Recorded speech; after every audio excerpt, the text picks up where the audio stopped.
நெல்லை அதிமுக எம்ஜிஆர் இளைஞரணி மாவட்ட செயலாளர் பாளை ரமேஷ் ஒட்டப்பட்டுள்ள ஆம்புலன்ஸ் அரசியல் செய்யாதே போஸ்டரால் பரபரப்பு ஏற்பட்டது.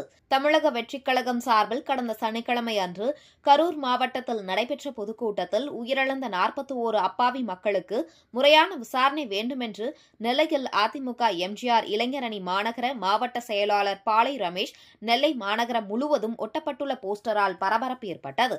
இதில் ஆம்புலன்ஸ் அரசியல் செய்யாதே, கரூர் தாவேகா தலைவர் விஜய் பொதுக்கூட்டத்தில் உயிரிழந்த 41 அப்பாவி மக்களுக்கு உரிய விசாரணை முறையாக நடைபெற வேண்டும் என்றால் சிபிஐயிடம் விசாரணையை ஒப்படைக்க வேண்டும் என்று அச்சிடப்பட்ட போஸ்டரால் நெல்லையில் சமாதானபுரம், பாளையங்கோட்டை, வண்ணாரப்பேட்டை, நெல்லை சந்திப்பு உள்ளிட்ட பல்வேறு இடங்களில் ஒட்டப்பட்டுள்ள போஸ்டரால் பரபரப்பு ஏற்பட்டது.